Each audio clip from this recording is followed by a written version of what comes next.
हाँ भाई, आज हम लोग जो हैं अध्ययन करते हैं कीटों का आर्थिक महत्व, जिसमें आप देखेंगे कि किस प्रकार से जो कीट होते हैं वो हमारे लिए लाभकारी होते हैं, अर्थात आर्थिक दृष्टिकोण से उनका क्या महत्व है। हम उनसे, उनके प्रोडक्ट से किस प्रकार से पैसा पैदा कर सकते हैं। ठीक है, तो होता क्या है, आपको हम सबसे पहले बता रहे हैं कि कीट क्या है। पहले तो आप ये समझ लीजिए, व्हाट इज इंसेक्ट। आपको मालूम होना चाहिए कि संघ आर्थ्रोपोडा नाम सुना होगा, सबसे बड़ा संघ है। ठीक है, और इसके अंतर्गत एक वर्ग आता है जिसे कहते हैं इंसेक्टा। ये सबसे बड़ा संघ है, सबसे बड़ा वर्ग है।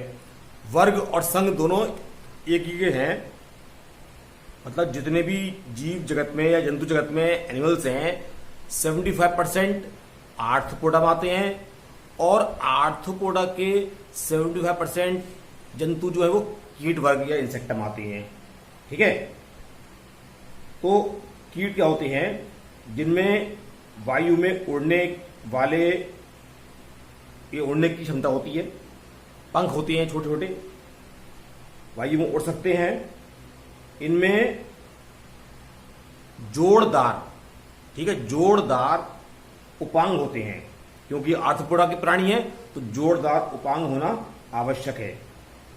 इसके अलावा इनमें संयुक्त नेत्र, एंटीने, माउथ पार्ट्स, कुछ खास चीजें होती हैं। श्वसन के लिए इसमें स्पैरेकल्स या श्वसन रंध्र पाए जाते हैं। तो ये कुछ खास बातें होती हैं। और एक होता है क्रिया इनके अंदर कायांतरण की, मेटामॉर्फोसिस। तो ये सब बातें जो हैं वो कीट वर्ग की या कीट की होती हैं। इनका शरीर हल्का होता है और वायु में ये कहीं पर भी ठहर सकते हैं।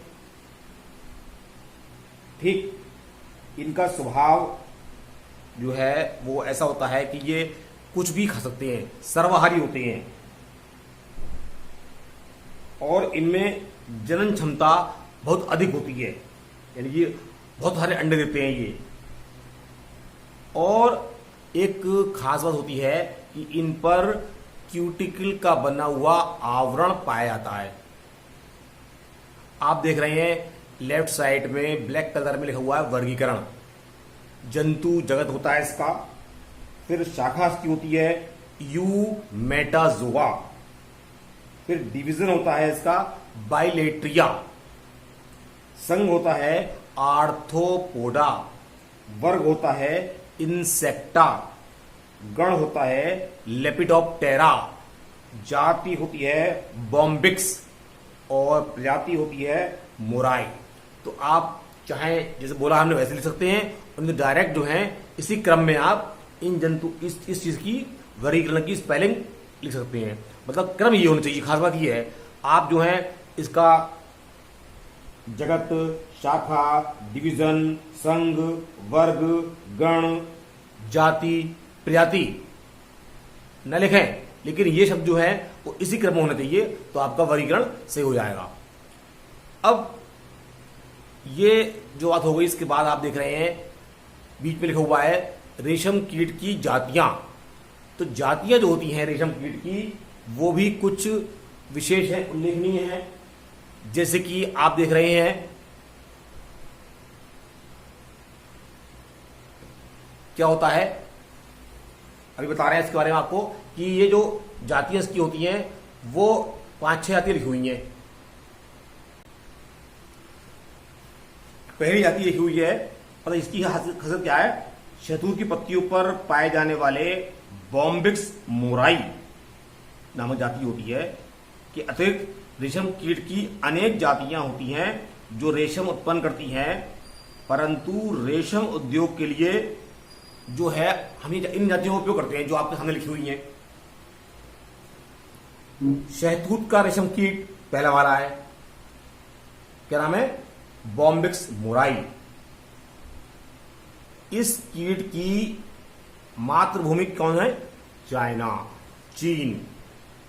वहां जहां से ये विश्व के अन्य भागों में पहुंचा, इसके लार्वा शहतूत की पत्तियां खाते हैं। इसी कारण इसको शहतूत का रेशम कीट कहते हैं। लार्वा कौन सा होता है? जो नीचे देख रहे हैं आप, लिखा कैटरपिलर, वो लार्वा होता है।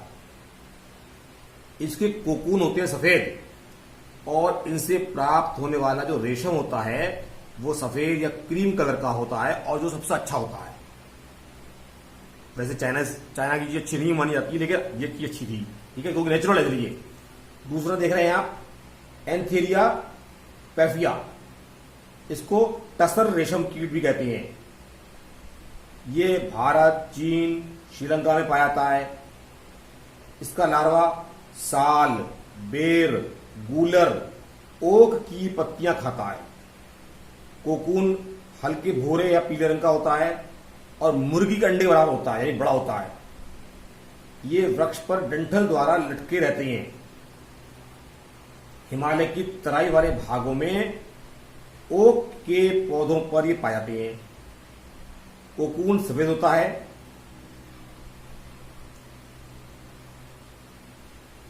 इसके कीट को पालना आसान काम नहीं है, इसलिए ये जंगलों में पाया जाता है।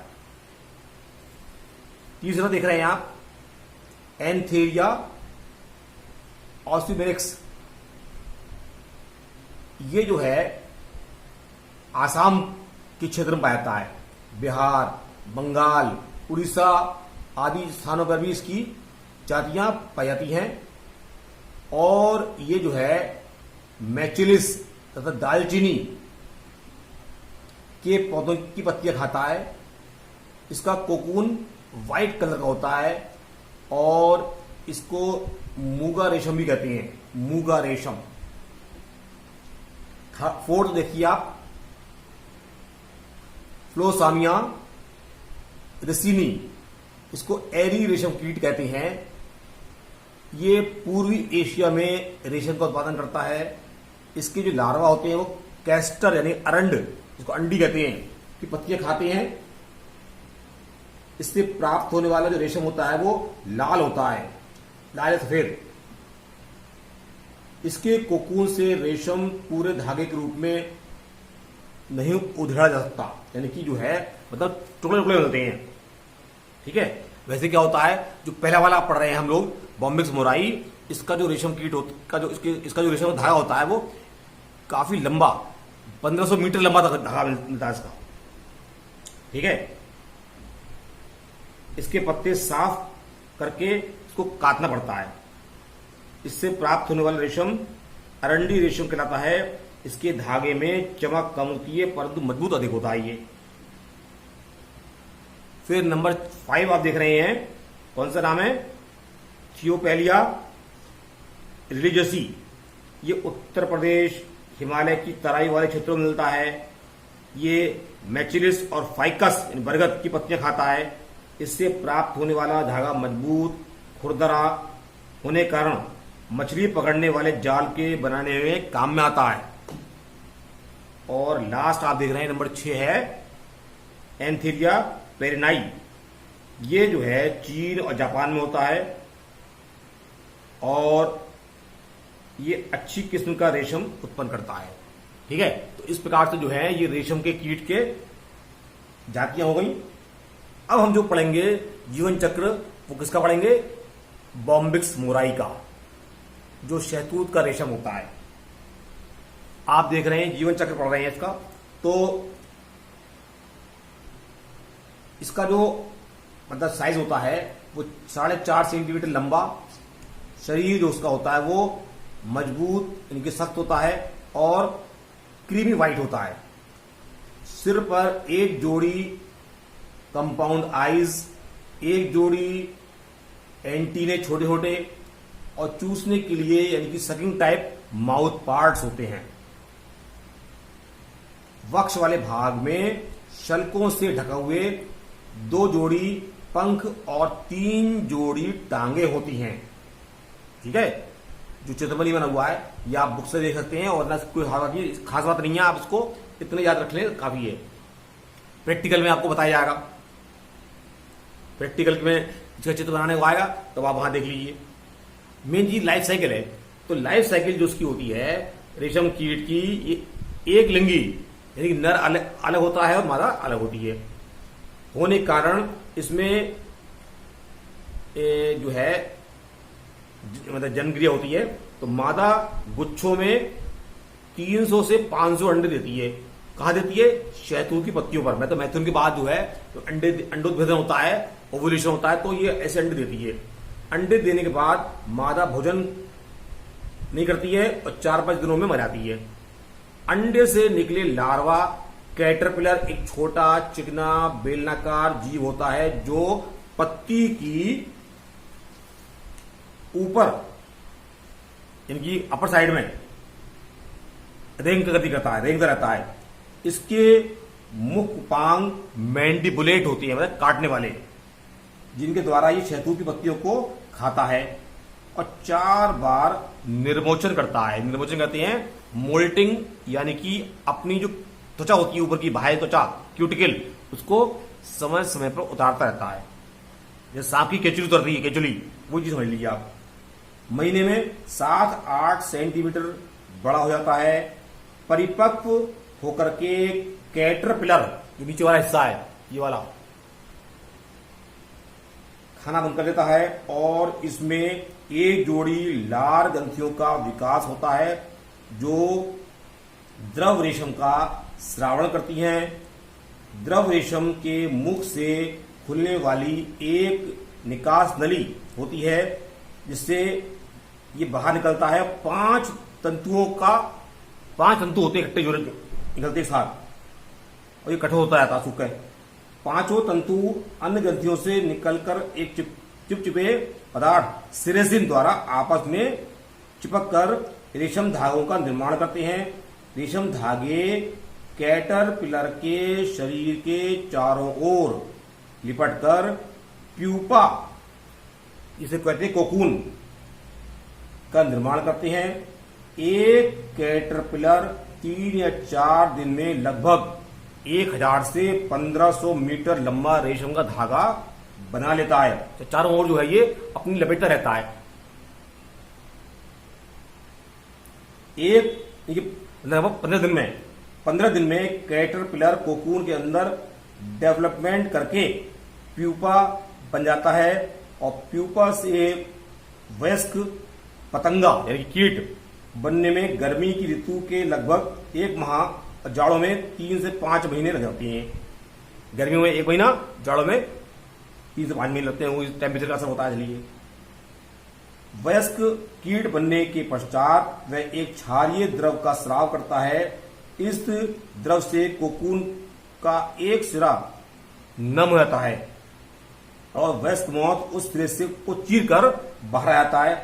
बाहर आने के बाद वह नर अथवा मादा जो भी होता है मैथुन करता है और मादा अंडे देती है। फिर 3-4 दिन के बाद दोनों की मृत्यु आती है। अंडे देने के बाद भी मृत्यु आती है, समझ लीजिए। तो पूरा जो है इनका हिसाब किताब इस प्रकार से होता है। तो ये जो है इसका जीवन चक्र हो गया, ठीक। और बाकी इसका रेशम कीट पालन और उत्पादन ये आप जो है अपने आप पढ़ें। भारत में रेशम उद्योग और रेशम की संरचना, ये सब चीजें जो है शॉर्ट में आप जैसे भी चाहें इसको तैयार कर सकते हैं। मेन चीज जो है इसका जीवन चक्र है वो हमने आपको बता दिया। तो कोर्स शॉर्ट हो गया है, हमने आपको भेज दिया है इसका PDF, आप उसको देखते आइए और उसी अकॉर्डिंग करते आइए। रेशम का कीट हो गया। अब इसके बाद जो है हम पढ़ाएंगे दूसरा जो जंतु है मधुमक्खी, ठीक है। लेकिन आप लोग अब टेस्ट के लिए तैयार रहें। इस चैप्टर के बाद आपका टेस्ट लिया जाएगा हर महीने के अंत में, अंतिम सप्ताह में कोई एक डेट निश्चित कर दी जाएगी। उसके अनुसार आपका टेस्ट लिया जाया करेगा। तो आप लोग निश्चिंत रहें कि पढ़ाई जो हो रही है वो वास्तविक ही है और इसका टेस्ट भी श्योर लिया जाएगा।